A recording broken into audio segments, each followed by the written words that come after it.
pour tout ce qui est des pensées de Namaenashi, un énorme nombre de scènes a été improvisé. Genre, en fait j'avais écrit ma fiche de texte, donc voilà, j'ai une fiche de texte qui a été faite pour le film. Sauf qu'au fur et à mesure, je me rendais compte qu'il y avait des incohérences, en fait, des petits trucs qui n'allaient pas. Genre le fait que Namaenashi vivait depuis longtemps tout seul et qu'il n'avait pas de maison, etc. On m'avait fait la remarque. Et du coup, je me suis dit que j'allais expliquer ça à ma manière dans des doublages que j'allais rajouter parce que c'est moi qui refais la voix par-dessus, bien évidemment, de Namaenashi. Et donc on a redoublé ses pensées, et ses pensées sont au final limite plus importantes que les dialogues en eux-mêmes. Parce que les pensées nous permettent de mieux comprendre la psychologie du personnage, et bah, ça nous permet également de... Bah voilà quoi, enfin de comprendre le héros et ce qu'il recherche, tout ça. Au niveau de ce qui est des dialogues de l'esprit, là, justement, avec l'esprit dont on ne connaît pas trop le nom, enfin on ne connaît pas du tout. D'ailleurs, ça c'est fait exprès, je voulais absolument que cet esprit soit présent dans le film et que les gens le recherchent avec des théories, etc. Je trouvais ça super intéressant de faire des éléments cachés comme ça. Donc voilà, ça c'était vraiment un truc que je voulais mettre, et puis ça permettait justement cette idée de penser, d'instaurer une atmosphère auprès des esprits et de créer une sorte de rapprochement entre Namaenashi et les esprits. Ensuite, pour ce qui est des dessins, parce qu'il y en a dans beaucoup des dessins hein, dans The Memories of the Past, et bien ce sont des dessins sur lesquels on a fait jaunir le papier pour donner un effet ancien, et je trouvais ça intéressant parce que tout simplement dans Zelda on a souvent ça dans les introductions de scénarios, et je trouvais que ça expliquait bien l'univers de The Memories of the Past, de parler des déesses, etc. qui ont détruit la Terre. Ça c'est voilà, c'est le background, on va dire, ce qu'il y a derrière le film. Et bah ça fallait l'expliquer un moment, et je me suis dit on va passer par les dessins parce que dans The Wind Waker notamment, dans Skyward Sword également, la genèse d'Hyrule dans Skyward Sword et la guerre d'Hylia est expliquée par des dessins, et dans Wind Waker l'histoire du héros du temps est expliquée par des dessins également. Donc voilà, c'est un peu pour ça que j'ai voulu mettre des dessins dans le film quelque part.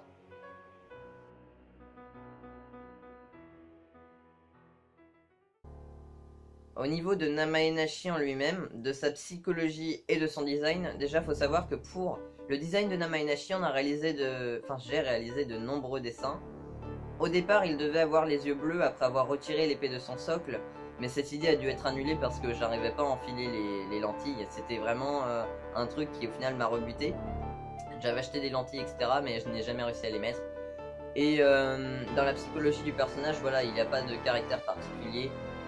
Namaenashi est un personnage un peu sans personnalité entre guillemets, mais c'est ça en fait, c'était ce qui était voulu parce que c'est un personnage qui est à la fois un homme et un animal quelque part. Il a toujours vécu seul dans la forêt, et je trouvais ça plutôt compréhensible qu'il n'ait pas vraiment de personnalité marquée, et que bah, je n'ai pas beaucoup d'émotions à jouer. C'est pour ça au niveau du jeu d'acteur, il n'y avait pas grand chose à faire. Et bon, au final, pour ce personnage, j'avais pas trop besoin de m'entraîner, donc on a fait les scènes d'un coup. Aucun entraînement n'a été réalisé. Et bon, j'ai pas un niveau incroyable de jeu d'acteur sur ce style de personnage un peu sérieux. Mais j'ai fait ce que je pouvais, et pour le coup, Namaenashi, qui est un personnage avec une personnalité très peu marquée, a quand même un caractère à lui, un caractère un peu déshumanisé, on va dire, mais il a un caractère à lui tout de même dans The Memories of the Past. Pour ce qui est du lien de Namaenashi avec l'épée, je voulais quelque chose d'assez fort. Les dialogues avec l'esprit de l'épée, hein. Tout le monde a compris que c'était Faye, je le dis à voix haute pendant ce M-King Off, mais c'était Faye effectivement, et donc l'épée devait être retirée par Namaenashi, et comme je vous l'ai dit à ce moment-là, Namaenashi devait avoir les yeux bleus, etc. Ce qui n'a au final pas été fait. Mais voilà, Namaenashi a quand même toujours une présence importante de l'épée dans le scénario, l'épée qui le guide, ça c'était vraiment un truc que je voulais, que j'ai repris de Skyward Sword quelque part, parce que l'épée guide ne sort pas de nulle part. L'effet là, que quand il jette l'épée et qu'elle revienne à lui, ça je voulais l'incorporer dedans parce que je me suis dit cet effet je sais le faire, ça va faire classe, faut le faire. Et c'est un peu l'effet à la Thor là dans Marvel, là, quand Thor jette son marteau qui revient. Bon là effectivement c'était pas très nécessaire, mais je me suis dit bon bah tu vas trouver une excuse pour incorporer ça dans le scénario parce que franchement faut la mettre cette scène, ça va être du feu de Dieu. Et j'ai vraiment bien aimé cette scène au final. Et j'aime beaucoup le lien entre Namaenashi et l'épée et la façon dont il l'obtient, le fait qu'elle l'accompagne dans son voyage et qu'elle soit un peu une sorte de GPS quelque part. Enfin j'aime beaucoup l'utilité de l'épée dans le scénario. Et comment elle est intégrée, je trouve que c'est pas trop mal à ce niveau-là. Au niveau du costume de Namainashi, si vous vous posez la question, certains me posent la question encore aujourd'hui, pourquoi Namainashi a ce design? Pourquoi ce changement? Parce que The Organ of Time avait, vous savez, Namainashi avec sa cape, enfin, justement non, c'était pas une cape, c'était plutôt un foulard vert, hein, enfin un foulard gris, je veux dire, qui faisait une grande traînée derrière lui, comme ça, là, et c'était assez classe. Mais j'ai retiré ça, parce que pour moi, le Namainashi The Organ of Time est totalement décanonisé de mon univers, parce que je ne vais pas spoiler la fin, donc voilà, si vous ne voulez pas être spoilé, je vous conseille d'avancer la vidéo. Le fait que Namainashi meure à la fin était prévu dans le scénario depuis le départ, et je voulais pas que ça fasse une incohérence avec The Organ of Time, puisque dans The Organ of Time, Namainashi a déjà l'épée. Logiquement, il a d'ailleurs une autre tunique et tout ça, et la tunique qu'on peut voir d'ailleurs dans ses souvenirs à un moment, enfin on va en parler de ça un peu après parce que c'est assez complexe. Mais voilà, moi je voulais, en fait je devais décanoniser The Organ of Time et je devais changer cette tunique pour que les gens comprennent. Non, ce n'est pas dans l'univers de The Organ of Time, et du coup je me suis dit on va prendre une tunique qui ressemble un peu à celle de Link quelque part, hein, parce que la capuche verte là c'est en lien avec Link, hein, c'est pour ça que je l'ai prise en verte d'ailleurs. C'est un peu un Link réaliste quelque part, hein, ce Namainashi, et voilà. Et c'est pour ça que j'ai choisi cette tunique là et pas une autre.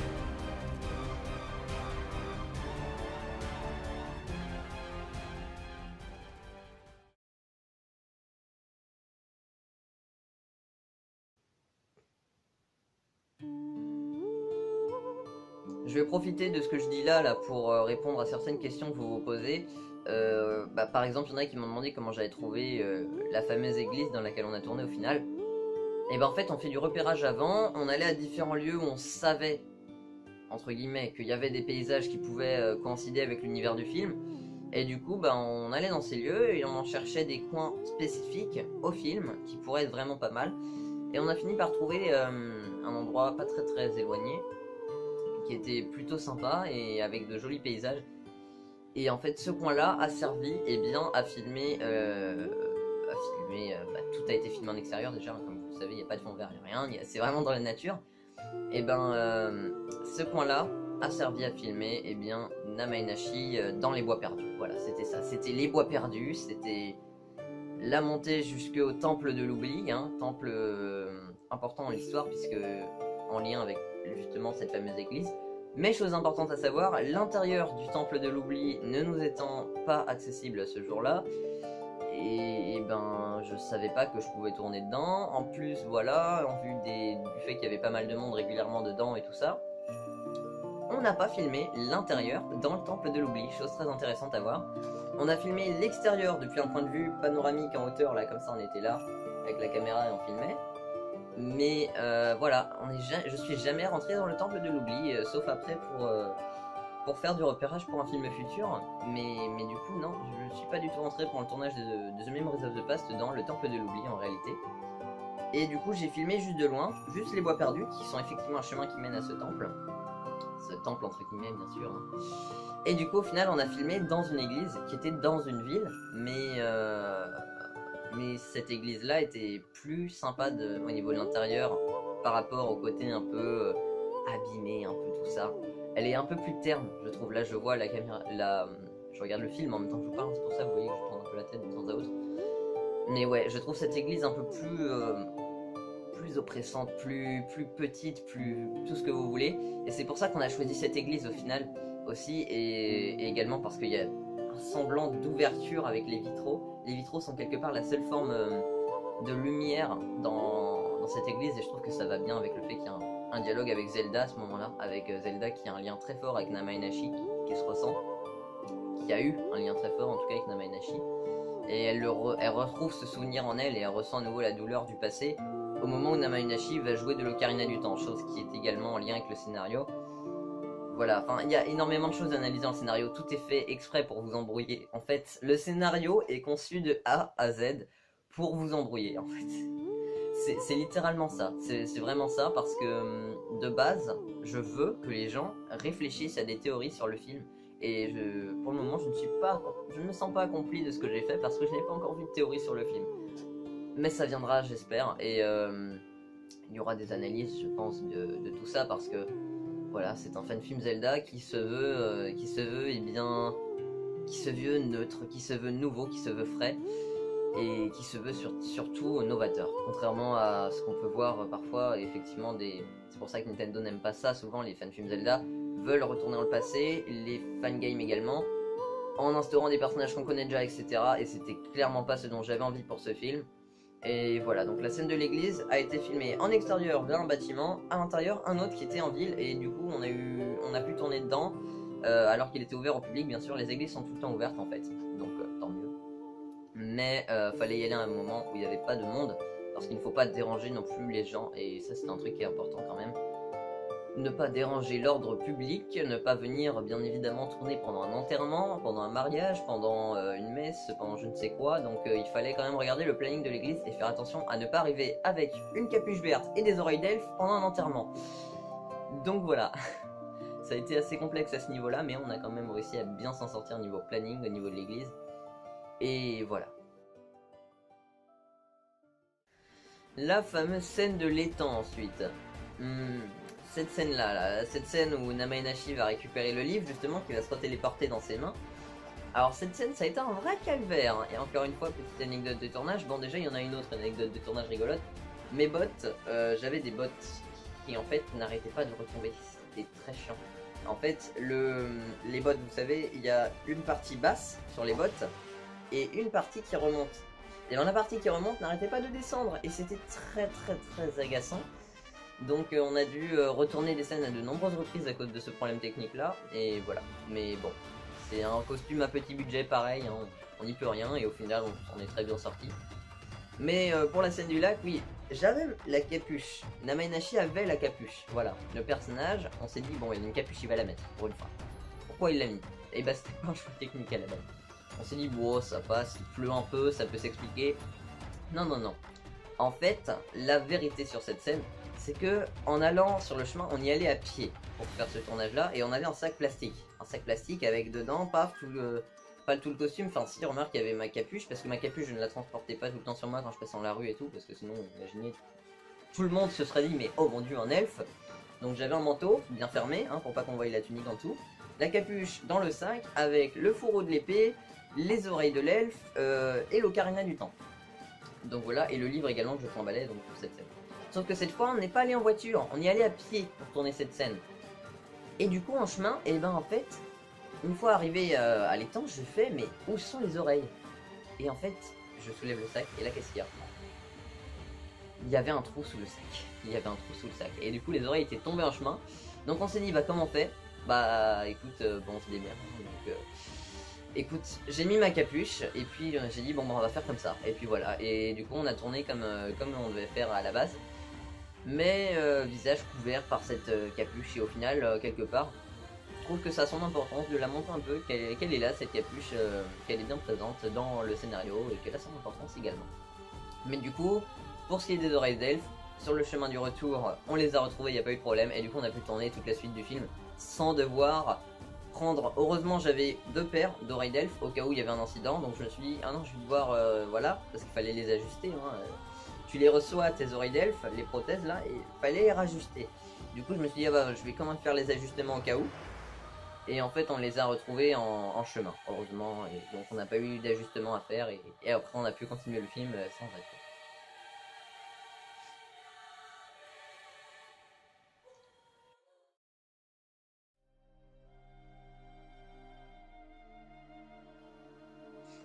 Ensuite, pour ce qui est des musiques, et ben, Brotherfunk a réalisé la musique principale que l'on entend dans les trailers, la musique de The Memories of the Past, qui hélas n'a pas trouvé sa place dans le film. À la base, elle devait être à la fin du film, mais vu que le montage était déjà fini et tout ça, et que j'avais tout calé sur la musique House to Order de Theophany, je n'avais pas envie en fait de recommencer tout le montage. Et du coup, on a annulé cette idée de mettre cette musique dans le combat final, pour au final rester sur House to Order dans le combat final, donc qui est assez épique, mais voilà. Peut-être un jour il y aura cette musique qui va revenir, mais en tout cas elle symbolise fortement, vraiment, The Memories of the Past, et je pense que s'il y a des films futurs dans l'univers de Lincoln, qui à mon avis sera le cas, eh bien cette musique reviendra, ne vous en faites pas. Mais je trouve qu'elle a sa place dans le film et qu'elle est très importante. Ensuite il y a également bien évidemment les petits sons d'Ocarina là, d'ailleurs l'Ocarina que j'ai là, je vais le prendre vite fait. Donc pour ce qui est des scènes de l'Ocarina, je prenais l'Ocarina comme ça, je me mettais, et voilà, et je soufflais juste dedans, pas très fort, pour pas qu'il y ait de son qui sortent et que ça parasite la scène. Mais voilà, l'Ocarina ne filmait pas de son, on filmait pas le son, je jouais l'Ocarina sur mon synthé à moi, celui qui a composé la musique de Nicole. La musique de Nicole qui est apparue dedans aussi, hein, très important. Bah du coup j'ai rejoué les musiques sur le synthé avec le son d'Ocarina. Et voilà, et comme ça la qualité était forcément meilleure, donc je me suis dit que c'était pas possible de faire autrement.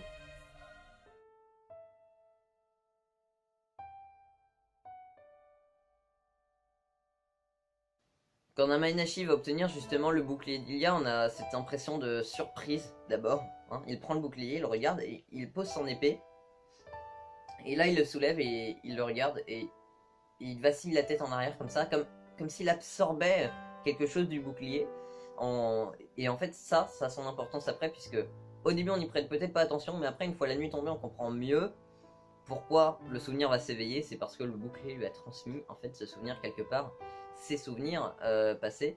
Donc on ne voit que deux petits flashbacks de quelques instants, quelques secondes, mais en réalité ils ont leur importance vraiment dans le scénario, puisque on apprend que Namaenashi était au départ quelqu'un de mauvais, qui tuait, et cette fille qu'il tuait une fille lambda, hein. Certains ont cru penser que c'était la princesse Zelda, non pas du tout, c'était juste une fille lambda, et ça symbolise la cruauté de Namaenashi dans le passé, et pour lui, tous ses souvenirs ont été éveillés, mais aux yeux des spectateurs, seuls quelques-uns sont dévoilés. C'est pour ça que il y a un lien très fort en fait entre Namaenashi et le bouclier, qui est symbolisé justement par ses souvenirs qui s'éveillent, dont on ne voit que deux extraits. Namaenashi qui marche, la jeune fille de dos, et puis Namaenashi qui frappe avec le bâton. On le voit frapper, déterminé, et on entend un cri et c'est fini. Et il s'éveille en sursaut et se met à pleurer. Voilà, tous les souvenirs qui reviennent d'un coup, trop d'émotions, tout de suite il faut relâcher tout ça. Il regarde ses mains pendant un moment, hein, comme voilà, en lien avec l'expression avoir du sang sur les mains. Et voilà, parce qu'il retrouve tous ses souvenirs de souffrance, tout ce qu'il a fait par le passé qui ne lui plaît pas du tout. Il ne veut pas être cette personne, il veut être quelqu'un de bon. Et là on passe d'un Namaenashi neutre, un Namaenashi sans émotion, déshumanisé, à un Namaenashi tourmenté et en proie à la peur et à la détresse liée à son passé. Ensuite voilà, l'épée dit à Namaenashi, insensible visiblement, de se rendre dans le centre d'Hyrule. Et donc on voit Namaenashi voilà, qui retire l'épée, assis auprès d'un lac, sûrement le temps de reprendre ses émotions. Hein. Quand j'ai écrit le script, j'ai dû penser à ça, je pense. Je me souviens pas très bien de tout. Et là la musique commence à retentir, House to Order, et là on entre vraiment dans une scène finale qui prend au trip, vraiment qui te prend au nerf. Et je trouve cette scène vraiment très très très bien foutue à ce niveau là, parce que j'ai eu beaucoup de conseils de personnes, c'est pour ça que je la trouve bien. Pour le coup je trouve que mon film n'est pas incroyable, que c'est un film certainement que beaucoup oublieront, et voilà, mais pour moi il symbolise beaucoup de choses, et puis voilà, et cette scène finale je la trouve juste voilà, elle était comme dans mon esprit, comme dans mon imaginaire, cette scène où Namaenashi marche dans les blés relatant son passé sombre avec cette musique juste sublime de Théophanie, et ce coucher de soleil au loin, les herbes hautes, et voilà, tout ça à la base c'était ce qui était voulu, et ça a failli ne pas se passer comme ça, parce que on a failli en fait filmer cette scène dans un champ de maïs, ce qui aurait été totalement différent, et en plein jour en plus, donc bon, rien à voir niveau epicness. Mais je trouve que cette scène psychique justement symbolise bien le côté émotionnel du film, puisque Namaenashi, pris dans les tripes, pris dans l'esprit par le fantôme de Ganon, Et c'est pour ça qu'on le voit se tenir la tête, la caméra tremble, hein, pour faire cette espèce de grognement féroce, de grognement du mal. Et on entend Faye qui lui dit de résister, qui le supplie de tenir. Et Ganon entre dans sa tête, on a des liens entre Ganon et Namaenashi qui se font, voilà, il y a une espèce de croisement entre les deux séquences. Et Namaenashi finit tout de même par prendre le dessus, par courir, il lève la main vers le ciel, et là Faye lui dit il détient la Triforce complète, et d'utiliser la Triforce pour détruire Ganon. Donc Namaenashi va lever la main vers le ciel et utiliser le pouvoir des dieux pour détruire Ganon. Cette scène est très importante. J'ai essayé d'incruster la Triforce comme je pouvais, ça n'a pas été facile à faire, et au final j'ai fait une Triforce sombre parce que en fait ça s'incrustait plus facilement, et on fera mieux pour les prochaines fois. Et en tout cas cette scène est tout de même très importante, et le pouvoir de la Triforce étant bien trop puissant, Namaenashi va tomber, va mourir de ce pouvoir. Et c'est là que la scène se coupe. Subitement, il y a un arrêt dans la musique. Ça retombe. Fin de pression. Champ de vision noir, brouillé. On ne voit plus rien. Et on entend la voix de l'héroïne mystérieuse qui parle à Namaenashi. Dernier indice sur son identité. Elle dit qu'elle sera de retour et puis qu'elle tentera d'accomplir sa quête, etc. pour ramener la vie dans le royaume d'Hyrule. Ça, c'est juste le moment épique, je trouve. Et là, elle finit de parler. Elle dit à Namaenashi de se reposer, etc. Et ça symbolise sa triste disparition. Tellement d'émotions qu'il a ressenties en peu de temps et au final, qui l'ont mené à sa perte. Mais malgré tout, Namaenashi est mort. En homme triste, mais plein d'espoir de marquer l'histoire en tant que héros et pas en tant que monstre qu'il a été par le passé. Voilà, sur ces mots, le film se termine et le crédit se lance avec également la musique House to Order qui est vraiment indispensable, je trouve, dans ce film. Donc voilà, ce film est vraiment pour moi très important, c'est un premier essai, un premier vrai film en tout cas, parce que voilà, il y a eu le film fait en un jour là, Ocarina of Time, qui ne compte pas clairement. Et ce film, par contre, je peux vous dire qu'il compte à mes yeux, et voilà. C'est vraiment, ça a vraiment été incroyable de le réaliser.